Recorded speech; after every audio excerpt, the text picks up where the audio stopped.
when we're thinking about a mix, it's easy to lose sight of the musical element. It's easy to lose sight of the instruments. And often when we're mixing, we're thinking about frequency content and balance. And it sounds like the most trite thing in the world, but I always want to be thinking about the instruments. I want to think of EQ as just a specific element of an instrument. And really, when we're mixing, we're talking about what element is the main part of this mix, and we're talking about which instruments sit together. So there's an idea that I've kind of had for a while, and I'm pretty sure I've stolen this from someone. I've no idea who it is, but thank you, whoever it is, where we don't think about things in terms of multi-band frequencies. We think of things in terms of multi-band instruments. So instead of trying to control the different frequency bands like in an EQ way or in a multi-band dynamic EQ compression kind of way, we think of it in terms of instruments. So I want to show you kind of a cool way of grouping some instruments together and thinking of them as one little group. I don't know. Let's have a look. So I've got a mix here, and I'm over on the other side today because I'm going to be working on the bottom right, and it's annoying to have to move your screen all the time. So you'll see down here, I've got a bus which is lows, mids, and highs. Now this is not just like frequencies, this is actual instruments. So let's just take these plugins off for just a moment because we're going to get onto that in a moment. So this is lows. Now basically what I've got here is the bass guitar. I've got the kick drum and the rack tom and the floor tom. To me, they all occupy that low end. There's elements of other instruments that occupy the low end, but really for this concept, we're just thinking about the ones that are truly in the low end. And what we do is we create a bus for the lows, for the mids, and for the highs, and we can process those elements differently. And it's kind of like a parallel bus thing, like a parallel compression, parallel EQ, parallel whatever you want it to be. And you can just bring those faders up or down in certain parts of the song, and it just creates a little bit of interest and just creates a little bit of kind of thickness. And to me, grouping instruments together like this is just a really sensible way of actually being able to control those different areas. So in the lows, I've got, as I said, the kick, the drums and the bass. Just have a listen.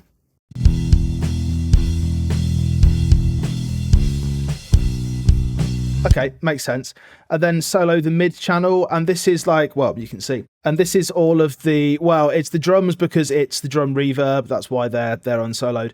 But it's basically piano, vocals, and guitars. That's the mid-range stuff to me. So this is more or less just the mid-range.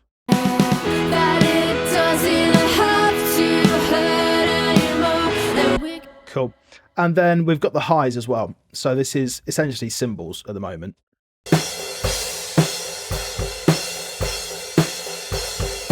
But what you can do is use each of those buses on their own merits. So on the highs, I'm using the Slate Digital Fresh Air thing and just boosting a load of highs into it because we can get it sounding nice and sparkly, nice and sizzly.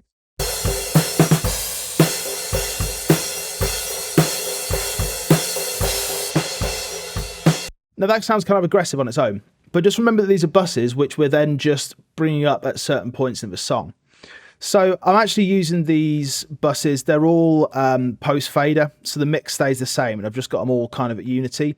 If you then want a little bit of the mid-range stuff to go into the highs, well, you can just send it into the highs, and it will just kind of affect the highs. You know, you're not actually cutting out any of the mids and the lows, but the stuff that you've added to the high end, so that sizzle is going to get brought up. So if we just have a listen to this mid-range one as well, I kind of like to crunch up the mid-range, and Rabbit Tape Safari Pedals is doing a pretty good job of that at the moment.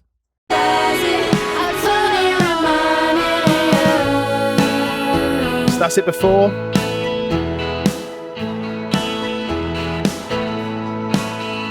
Really crunchy.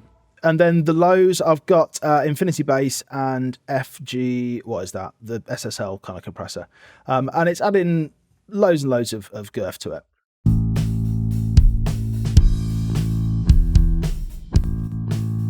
Without it.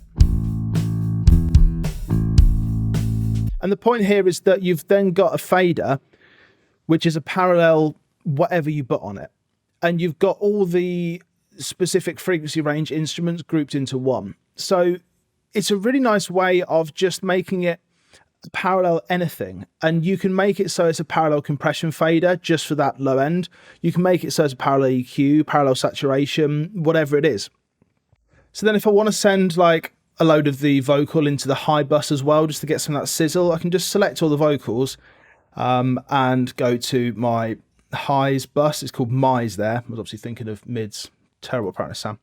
And then if I've got the mids bus soloed, I can just hit play, and we're just going to send a little bit of it into it.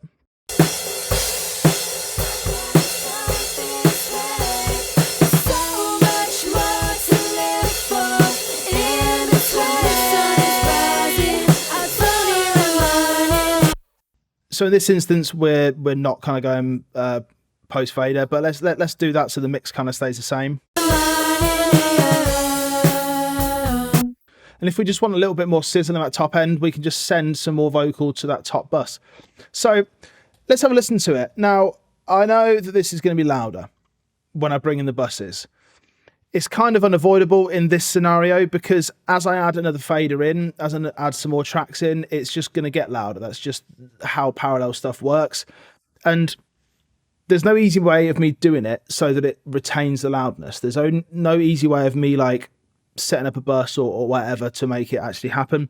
So you're just gonna have to live with it. And just know that like equal loudness, yeah, it's really, really important. But what we're actually doing here is listening to the kind of thickness and thinking about the possibilities of, well, what can I do with that bus when I actually bring it in? So yeah, it's going to be louder, and I'm going to get people tell me that equal loudness is the most important thing in the world, more important than healthcare, and that nothing matters without it. But I've addressed that now, so behave yourself. Let's go. Let's turn it off first. That it doesn't have to hurt anymore, that we can still find something way. There's so much more to live for in between. The sun is rising. Okay, so it makes stuff louder and cooler. But if you think about it in terms of what you can do with automation, in terms of like how you can just drive the mid-range a little bit in the choruses, or drive the low end in the choruses, or add some more top end to verses, whatever it is, it gives you completely free reign over all of your instruments, and however you want to group them is kind of fine, and you can just ride that up and down as you see fit. To me, this just makes sense. I don't know who it was who gave me the idea. Maybe it came to me in a dream. I'm not sure. But to me, it's great. It works really well because you're just thinking of instruments as opposed to frequency content. You're not thinking of like the low end of all the instruments. You're not thinking about the mid-range of all the instruments, because often the mid-range of, say, a bass drum can be pretty nasty, and you don't actually want to accentuate the mid-range of that bass drum in the same way as you do the vocal or the electric guitars. So just by grouping those instruments, you're kind of thinking them in terms of a family. Where's my low-end family? Well, that's the toms, the kick, and the bass guitar. My mid-range family is going to be the snare and the guitars, and I want to apply the same kind of harshness to those, the same kind of grit, because the grit that you apply to a vocal is very similar to the grit you apply to a guitar, isn't it? You want that kind of mid-range nasally aggression that you can then just bring up just a little bit underneath and create some kind of cut in the mix. So give us a try, see if it works for you. Grouping instruments to me makes sense. It's kind of, I don't want to say it's better than doing like multi-band compression or multi-band whatever, parallel processing. It's just different, and it gives you control in a different way. If you're at the mastering stage or the kind of mix bus compression, mix bus processing stage, then yeah, applying like multi-band stuff can be advantageous. I, for one, can say I've never used a multi-band compressor on a master bus, but that's just me.